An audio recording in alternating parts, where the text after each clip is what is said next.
যে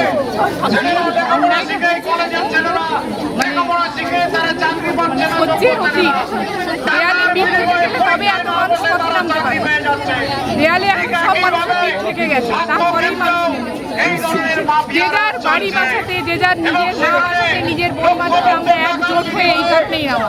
আজকে দেশের জনগণ মুখ্যমন্ত্রীর বিরুদ্ধে একটা জোট বেঁধেছে। কেন? কি কারণ সবাই বুঝতে পারছে, কিন্তু মুখ্যমন্ত্রী না মানতে ভয় পাচ্ছে, মুখ্যমন্ত্রী না বলতে ভয় পাচ্ছে। কেন ভয়? কিসের ভয়? নিজের ঘরের মেয়েটাকে যখন অন্য কেউ রেপ করবে তখন ভয় লাগবে না? তখন লজ্জা লাগবে না? কিসের জন্য মুখ ঢাকাচ্ছে? কিসের কারণে মুখ ঢাকছে? আজ মুখ্যমন্ত্রী চিন্তা করুন যে এত দেশের এত জনগণ যারা ভোট দিয়ে তাকে জিতিয়েছিল তারা আজ পথে নামতে কেন বাধ্য হয়েছে তার বিরুদ্ধে। তার চিন্তা করা উচিত। চারটি সিনেমা ডিস্ট্রিক্টের পিছনে খিল্লি হচ্ছে। দেশের জনগণ কি খিল্লির পাত্র নাকি? খিল্লির পাত্র দেশের জনগণ? ওনার কাছে লক্ষ লক্ষ ছেলে চাকরি দিয়ে পাচ্ছে না, লক্ষ লক্ষ ছেলে মেয়ে বেকার হয়ে ঘুরছে, ওনার কোনো চিন্তা নেই। সব বিক্রি করতে বলে। এত বড় একটা ডাক্তার যে সমাজের পরিষেবা দেয়, এত বড় একটা কাণ্ডের উনি কিচ্ছু জানেন না। নেতা সেজে বসে আছে, নেতা সেজে।